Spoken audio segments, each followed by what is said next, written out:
কিছুটা চেঞ্জ দেখতে পাচ্ছ আমার দিনটা শুরু করলে ওটা মিথ্যে কথা বলে ভাই কই মুঝে ইহা সে নিকালো, আমি এখানে থাকবো না।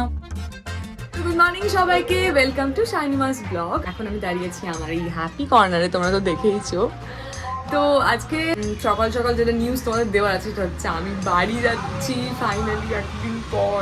আজকে না ভেবেছি নিজেকে একটুখানি মেকওভার দেবো, কারণ এই 23 দিন বাড়িতে বসে বসে আমি সত্যি বলছি বোর হয়ে গেছি। আমি একটু ফ্রেশভাবে স্টার্ট করতে চাই। মানে খেতে অনেক দেরি হয়ে গেছে, খুব খিদে পেয়েছে। নিজের কিছু কাজ ছিল সকালবেলায় যেগুলো আমি নিজের জন্য করি, সেই কাজগুলো করেছি, তারপর এবার খেতে যাবো। আজকে দিনটা শুরু করলে একটা মিথ্যে কথা বলে, সেটা হচ্ছে শ্রেয়াকে আমি বলেছি। শ্রেয়া জিজ্ঞেস করছিল যে তুই কি বাড়ি আসছিস, ব্লগে দেখলাম। ও খুব খুশি হয়ে জিজ্ঞেস করছিল, আমি বলেছি না তো। এবার ব্যাপারটা হচ্ছে যদি আমার ঠিকঠাক অবস্থা থাকতো, মানে পাটা ভাঙা না থাকতো, তাহলে হয়তো আমি আজকেই বেরিয়ে যেতাম আর ব্লগেও কিছু বলতাম না, ওকে গিয়ে সারপ্রাইজ দিতাম তোমরা দেখতে। বাট সেটা যেহেতু হবে না, পসিবল না আপাতত, তাই ওকে ফোনে তো মিথ্যা কথা বলেছি, এখন বললাম না, ও ব্লগে দেখতে পাবে আর খুব মজা পাবে।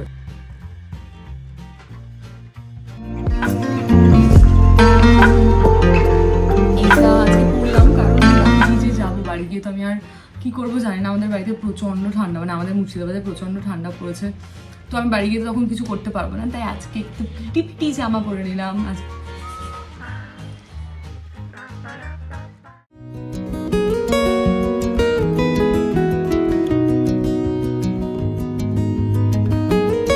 করেছিল আলুর দম, সেটাকে দিদিভাই মডিফাই করছে।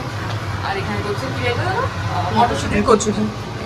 বেসিক্যালি আমি না আলুর দমটা একটুখানি লাল লাল মিষ্টি মিষ্টি ভালোবাসি। এবার মা পাঠিয়েছিল, তো মা একটুখানি, মানে মা না, যে আমাদের রান্না করেছিল ওখানে, সে একটু হলুদ হলুদ করেছিল। আমার ওটা ভালো লাগে না। মটরশুঁটির কচুরি দিয়ে আমার সবসময় একটু লাল লাল মিষ্টি মিষ্টি ভালো লাগে, তাই জন্য দিদিভাই আমাকে ওটা করে দিচ্ছে।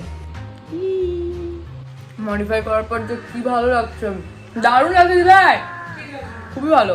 কালকে একটু থেকে গেছিল কোল্ড কফি, তো সেটাই আছে, একটু স্ট্রং বানিয়েছে আর যা লাগছে দারুণ দারুণ। এটা ট্রাই করো মাস্ট। কি করবো পায়েল, বাড়ি গিয়ে তো মরেই যাবো। সারাদিন তুই বিছানায় শুধু কম্বল গায়ে দিয়ে থাকবি, তুলতে পারবি না, বেকার যাচ্ছিস বাড়ি, থেকে যা কম্বলের নিচে।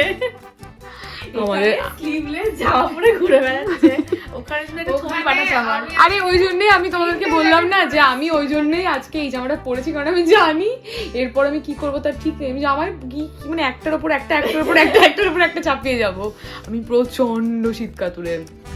এই যে একজন এলো বাড়ি থেকে, সেও এক্সপিরিয়েন্স, হ্যাঁ সেও তার এক্সপিরিয়েন্স বলছে যে খুবই ঠান্ডা।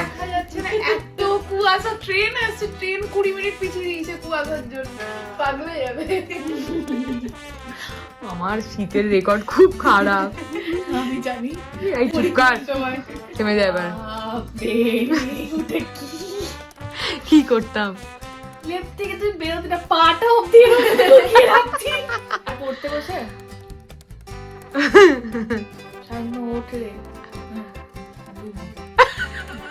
আবার মাদিকার পড়ার, আমি না থাকলে যদি পাই আমি ওটা দিয়ে দেবো।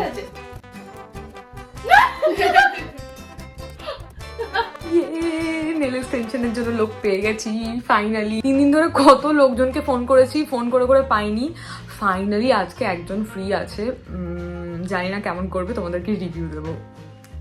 কাল থেকে আমার ঠান্ডা লাগে না, ঠিক এই সন্ধ্যেবেলাটা যখন থেকে হয় তখন থেকে অল্প অল্প ঠান্ডা লাগতে শুরু করে। কোথায় ঠান্ডা, কলকাতায় তো ঠান্ডাই নেই। বাড়িতে গিয়ে আমার কি হালাত হবে, আমি খালি ভাবছি ভগবান আমাকে বাঁচিয়ে তুমি। যখন স্কুল লাইফে পড়তাম না, তখন তো আমরা প্রায় ধরো 6টায় উঠে টিউশন যেতাম, তা আবার হেঁটে হেঁটে, আর নইলে সাইকেলে করে। তো মানে তোমাদেরকে আমি দেখাবো ওখানে কীরকম কুয়াশা পড়ে।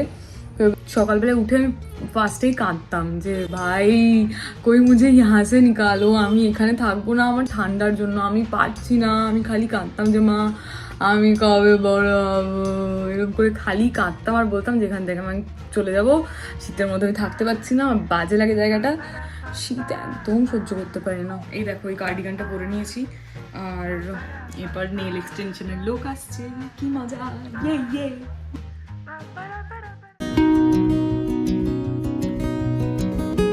কি ভালো লাগছে, অনেকদিন পর নিজের ওপর কিছু নিজেকে টাইম দিলাম, একটু প্যাম্পার করলাম। আর এবার চলে এসছে বাবা, তো বাবাকেও দেখে নাও। বাবা খুব এক্সস্টেড হ্যাঁ এক্সস্টেড হ্যাঁ এগুলো সবাই ট্রেনগুলো এত কুয়াশার জন্য ট্রেন এত লেট বাপরে বাপ 3.5 ঘন্টা লেট হ্যালো ফ্রেন্ডস কিছুটা চেঞ্জ দেখতে পাচ্ছ আমার? চশমা না, ভালো করে দেখো খুব কাছে আছে কিন্তু। হাতে নেল পালিশ দেখো এই দেখো কেমন লাগছে? ভালো দেখে তো মুখ দেখে মনে হচ্ছে না খুব একটা, ভালো করে বলো। না ভালো লাগছে তো। সত্যি ভালো লাগছে তো? এত আনন্দ মজা করার পরও হঠাৎ করে আজকে কেমন একটা হেভি ফিল হচ্ছিল। কিছু জিনিস ঠিক হলো না ভুল হলো, ঠিক করলাম ভুল করলাম, এসব অনেক কিছু মনে হচ্ছে। তাই ঠাকুরকে প্রে করে আমি বললাম আমি আমার কর্মটা ঠিক রাখবো, হার্ড ওয়ার্ক করবো, বাকিটা তুমি দেখে নিও ব্যাস। মেনু তো তুমিই বলে দিচ্ছ পায়েলদের বাড়িতে যাওয়ার আগে, কন্টিনিউয়াস নিজে বলে যাচ্ছে। মাংস বাদ দিয়ে পায়েলদের বাড়ি যাবে তার আগে এত কথা, মাছ করিস না পায়েল, চিকেন করিস না পায়েল, একটু আলু পোস্ত হলেই হয়ে যাবে, তারপরে সেখান থেকে বাড়তে একটু 5 মিশালি হলে হয়ে যাবে। তুই ছ্যাঁচড়াও করতে পারিস না, বলেই যাচ্ছে ডালও করতে পারিস, বলেই যাচ্ছে। এরকম ভাবে যেতে হয় একটা গেস্ট হিসেবে কারোর বাড়িতে। কাকু যদি শুধু গেস্ট হয় তো হয়েই গেল। কাকু আর তোরা গেস্ট হবি। মিষ্টি কুমড়া দিতে যদি পায়ে যেন ভালো করে কি ব্যাপার ওটা? কুমড়ি তো বাইরে মাও ভালো করে মানে এটা করিস তাই বলছে।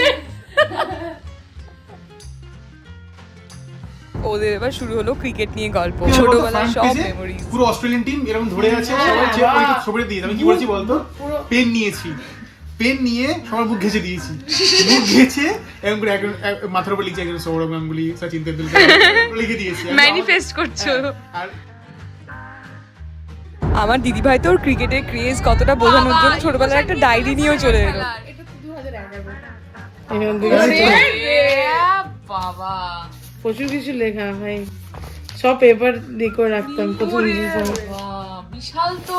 এটা তো বিরাট চলে এসছে তো। দাঁড়া একটু দাঁড়া। কে লিখেছে মা বাবা আমি তোমার কাছে আসছি। কে লিখেছে? শ্রীলঙ্কার এই জয়াবর্ধনে সেঞ্চুরি মেরে দিয়েছিল। দেবজ্যোতির একটা কনফারেন্স ছিল আর দিল্লিতে গিয়েছিল, দিল্লির মিনাবাজার থেকে আমার জন্য এটা। পায়েল তো কাল বাড়ি চলে যাবে, তাই শেষবারের মতো আমাকে খাবারটা দিয়েছে। এই চিকেনটা বাড়ি যে কাকি, এইটা দিদিভাইরা সন্ধ্যাবেলায় খেয়েছিল, আমি খাইনি। আর ফ্রাইড রাইস একটু ছিল আগের। কি করবো বলে, ভাঙা পা নিয়ে তো সবটা করতে পারছি না, পায়ে খুব ব্যথা হচ্ছে, তাই দেবজ্যোতি এখানে আমাকে টেবিলটা পেতে দিয়ে হেল্প করছে।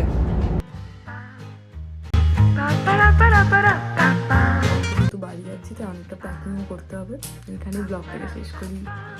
গুড বাই, ভালো থাকে সবাই।